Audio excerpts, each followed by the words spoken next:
Yeah.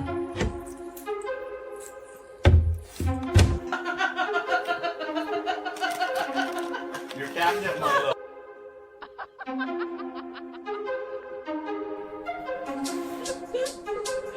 What is this? Is this your food? Yeah.